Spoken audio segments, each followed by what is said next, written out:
Today we're going to begin the first of two different parts of models that attempt to model the entire macroeconomic system. We're actually going to be building on the tools that we did in the last session, that was aggregate demand and aggregate supply, and we're going to look at two different explanations of exactly how the macroeconomy behaves, how it operates, and what we can expect out of it. Once we finish those two models, then the next step for us will be to think about what sorts of policies we might want to follow in order to attempt to somewhat control the macroeconomy and perhaps even have an influence on the business cycle, which we talked about earlier. Today we're going to look at the classical model. The classical model is a model that's been around the longest of the two models. It originated with Adam Smith. And Adam Smith wrote a book, which is, it's referred to as a single book. It's actually three books that are bound together in one volume. And it's entitled An Inquiry into the Nature and the Causes of the Wealth of Nations. The book actually came into being as a result of Adam Smith's studies. Adam Smith graduated from college, and he did what a great many people did during that time that were children of rich people. He went to the European continent. He went to the continent, as it was referred to then, to do a holiday as a celebration of his graduation from college. What he discovered, Adam Smith actually grew up in England. What he discovered when he got to France was that he discovered a country that was very similar to his country, but was not nearly as developed as his country. Essentially what had happened was England had already had the Industrial Revolution, was very deep into it, and France was not a participant at that point. And so he got interested in why it was that there was such a wide variety of product at such good prices in his home country, but not so in France. And so he did study on that. He looked to see exactly what the difference was. What he wrote then is known as an inquiry into the wealth of nations, or in other words, he was trying to determine why some countries were richer than other countries. A lot of different things came out of that. The book was actually published in 1776, and it was somewhat of a bestseller for about 30 or 40 years after that. A great many people spent a lot of time debating the various different points in it. But what came from that and from later extensions of it is what we now know as classical theory. And classical theory was the predominant theory from the time of Adam Smith, from 1776 until after the Great Depression. Its most important finding is that the economy is self-regulating, that it will tend to an ideal quantity of output, and that that ideal quantity of output will lead us to full employment of labor. Another way of saying that, the way that the classicals would have been most comfortable with, is that there is a natural real GDP. Today we refer to that as a potential real GDP, but there's a natural level of GDP which results in full employment of labor, and that economies tend to try to achieve that natural rate of GDP. And we're going to see that in the classicals' view, there were actually things within the economy which would cause it to tend toward those places. Now, there's certain critical sorts of assumptions that are made in the classical theory, and the first of these is referred to as Say's law. And Say's law, the simplest way of saying Say's law is supply creates its own demand. Simply supplying a good or a service creates enough income to end up having it bought by somebody else. So your very act creating a new product creates enough income so that that product will ultimately be sold. Another way of saying that is that Say's law essentially predicts that there's never going to be a chronic excess of product. It's never going to be the case that you make product and you can't find anybody to buy it. Somebody will buy it. And so as a result of that, we can never have situations, and this is kind of an indication of where we're going next in the next group, it can never be the case that we actually end up with people unemployed because as a result of Say's law, ultimately somebody will buy it. Another way of saying it, products are paid for by products. The products that you creates the demand for some other product, but it also creates the demand for your own product.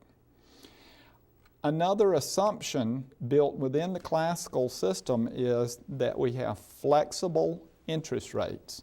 That is, as we change savings level, as we change demand for investment, that the interest rates will move up and down in order to find an equilibrium between the two of them. This is really just applying the tools we used earlier of supply and demand to the market for loanable funds, and this is frequently referred to as the loanable funds theory, which essentially says that the interest rates will always equate savings and investment.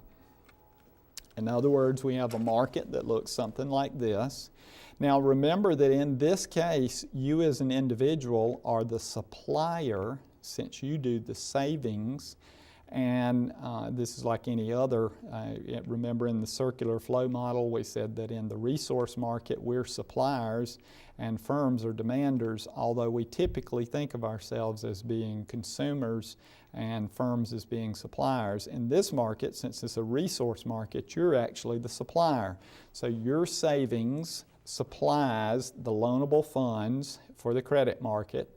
The demand for those funds is known as investment, and here investment, one of the mistakes that students often make in the first course of economics, investment here means investment in new plant and equipment by firms. So here the investment is demanded by firms rather than by individuals. And so we have an equilibrium in the credit market. If it were to be the case that people were to systematically decide they want to save more money than they did in the past, which you would think would actually increase the possibility of having excess product available, that is, rather than spending as much money as they have in the past, they decide that they're going to save a little more, which you would think would cause problems in the economy because we would have excess product available. Not so, says this theory. Under the loanable funds theory, what happens is that increase in savings reduces the interest rate. Investment is like any other product, has a downward sloping demand curve. So the result is, while we might be selling less consumer products, we'll actually be selling more investment products or capital, and so it just changes the composition of GDP. It doesn't actually change GDP. In other words, instead of having as much consumption and less investment, we'll have less consumption and more investment. So we always have an equality due to the fact that we have adjustable interest rates. We have interest rates that vary dependent on the market conditions. The result is it can never be the case that individuals stymie the market or cause problems in the market because they don't buy enough product. If they don't buy it, then investors or firms will do investment instead. Therefore, if it were ever to be the case that we had a recessionary gap, which means that the occurring GDP, the actual GDP, is a little less than the natural rate, there would be an equilibrium reestablished. So as an example, suppose the natural real GDP is $11 trillion, and we're currently at a position such that we're actually producing $10.5 trillion. We have a recessionary gap, or to use more common terminology, we're actually in a recession. Recession here means that there's less than full employment. There are people who would like to be working but aren't able to work. And to put it in our aggregate demand, aggregate supply terminology or graphs, similar to what we had last time, we're actually a little short. We do have an equilibrium, but we're a little short of where it's possible for us to get to. And you can see here that in actuality where we are is at this intersection at this point, and it's a little short of where our potential is. If we could get to this level, if we could get to $11 trillion, then the result would be that everybody has a job that wants a job. So how does the classical model get you to there? How is it possible to get from this point where we have people who are unemployed to another point where no one is unemployed? On the other hand, the opposite problem could occur. It could be that the natural real GDP is $11 trillion, but the equilibrium currently is $11.5 trillion. One way of thinking of this is we're trying to produce outside our PP frontier, which we talked about early on, but we're really not capable of doing that, not for any length of time. We might do it temporarily, but we can't do it forever. This is known as an inflationary gap. The reason it's called an inflationary gap is the tendency is for prices to increase. Since we can't produce there, what it's going to do is drive up prices. Now we have the opposite. We're actually producing out here. We're attempting to produce out here. This is the equilibrium actual real GDP, but this is the point at which we would have full employment. So currently what's going on is that we're using more factors of production than we can efficiently use. Once again, we might ask the question, how could we possibly get back to where we need to get back to? Well, in the long run, the way that works is we're going to have to get back to that point. In the long run, the only place the economy will stay is at the natural real GDP level. It can temporarily move from that point, but if it moves from it, there's an equilibrating mechanism which will bring it back. And that equilibrating mechanism is adjustment in prices for labor. Wage rates will either rise or fall in order to bring us back to that long-run equilibrium. So let's see how that might work. In the case of a recessionary gap, we said that the problem was that we're not using all the labor that's available to us. We have some unemployed labor. The result is that those unemployed laborers will attempt to find a job, and in order to do that, they will try to go to work at a lower wage rate. So you've got people working for you for $50 a day, and they start approaching you saying, I'll work for you for $40 a day. The result is we get a supply side adjustment. And the result is we actually shift the aggregate supply curve. We start out, this is the exact same graph we had a second ago, we're trying to get to $11 trillion. We're only at $10.5 trillion. Along comes a number of workers who say, I'm willing to work for less than what your existing workforce is, which of course not only bids down their wage rate, but it also bids down the wage rate of the people that are working for you. And so we get a shift of the aggregate supply curve. And I'll remind you that the thing that can move an aggregate supply curve is anything that has to do with the input cost. We identified, even technology can do that because it has the effect of reducing the cost. So if raw materials go down, that moves the aggregate supply curve. If the cost of labor goes down, that moves the aggregate supply curve. Or, and this would be the case here, if the cost of investment funds goes down, then that too is going to move the aggregate supply curve. So we have this self-regulating mechanism in place. If the economy temporarily is in a recession or exhibits a recessionary gap, then what happens is wage earners will reduce their charge for their wages, they'll reduce their wages, and the result is we have a shifting of the aggregate supply curve, and we come back to an equilibrium, and this equilibrium, in this case, in one step, gets us to the natural rate of real GDP. So we're back where we need to be.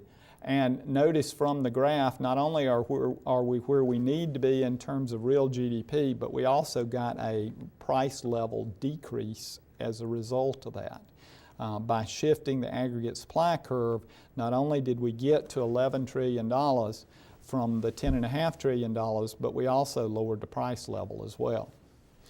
In the case of the opposite side, that is, if we have an inflationary gap, exactly the opposite thing will happen, but it's the exact same mechanism. Here, due to a shortage of labor, and we said a second ago, we're really trying to produce outside of our potential to produce.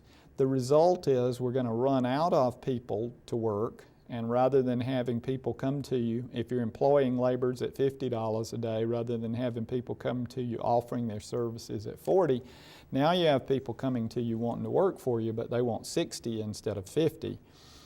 The result is that's going to shift the aggregate supply curve, and it's going to shift it in the opposite direction. So initially we're at the $11.5 trillion, which is beyond our potential. Our potential is $11 trillion. As time goes on, the cost of production for us increase, and that shifts the aggregate supply curve to the left, and so we end up with a new equilibrium, and in this case we end up exactly where we need to in one fell swoop. Now notice in this case we ended up with a price level increase as well. So we did get to our real or natural or potential real GDP level, but we also got a price level increase as well. Essentially what happened was the wage increases, the increase in the price of labor was passed on to the consumers, and it becomes a continuing part of the cost of the goods from this point on. So what we have is a system that automatically regulates itself, that automatically brings itself back into adjustment. And it does that through the changes in wage rates. Now, what that means is if we look at the long run version of this, the actual real GDP will actually be the natural real GDP. So in the long run, over a period of time, notice we keep coming back to this same $11 trillion. In the long run, over a period of time, that's going to be the long run aggregate supply curve. Nothing will deviate from that. Nothing will cause it to deviate except in the short run. So any changes we make in terms of demand aren't going to do anything other than change price level. And here's the graph for that. We should just go ahead and put the numbers on this that correspond with the other. This would be the $11 trillion. And remember, we moved away from it, and then we came back to it, and then we went in this direction, and we came back to it. So over the long run, the aggregate supply curve is just simply a vertical line. We may deviate from it for short periods of time, but we're always going to come back to it. So if we were to do anything that would change demand, if we were to do anything that would entice people to spend more money, or if as a governmental agency we were to decide to spend more money, or if we were to do anything that would change taxes or anything of that sort, the only effect we would have is we would change the price level. We might temporarily move to a spot over here, but ultimately we're going to come back. And the same thing would be true here. We might temporarily move over here, but then we come back. Or we might temporarily move to another position over here, but then we'll ultimately come back to that point. So left alone, the economy is self-regulating. Left alone, the economy finds its natural real GDP, the amount that keeps everyone fully employed, keeps everybody that wants to work in a job, and the economy will tend to stay at that point no matter what you do in order to try to manipulate it around. This leads us to what has become known as kind of the guiding principle for classical economics, and that is leave it alone. Laissez-faire is a French phrase. I don't speak French, but my understanding is that it means leave it alone. And who we want to leave it alone in this case is the government. Essentially it says the economy is self-regulating, It doesn't really need any sort of government intervention. Anything the government might do to intervene in the economy is ultimately going to be thwarted. In other words, it's not going to work. And furthermore, it lends the possibility, at least, that you might change price level. You might actually drive prices up. And so the classical economists were very much in favor of not having any interference by government. And they're most notably known for not having any interference in international trade because that was one of the ongoing disputes at the time. In the late 1700s, early 1800s, there was a lot of call for interference in foreign trade. There's a lot of consideration of, well, we might not want to trade with them because we might be helping out one of our enemies, that sort of thing. So it's most frequently related to any sort of imposition of trade restrictions and quotas and all of those sorts of things. But essentially it's based on the notion that the economy is self-regulating. And if you leave it alone, it will ultimately fix itself. It'll ultimately bring itself back to a point of equilibrium. And furthermore, that point of equilibrium is the perfect place because it's the natural rate, the natural real GDP, and it's a full employment rate. Obviously, this thinking didn't set well with what we were seeing going on in the world, and so we gradually developed a new set of theories which did a little better job of explaining what was going on. But that's for next session. So next time we'll see how this failed and when it failed, and we'll talk a little bit about a newer theory which is known as the Keynesian theory. See you all next time.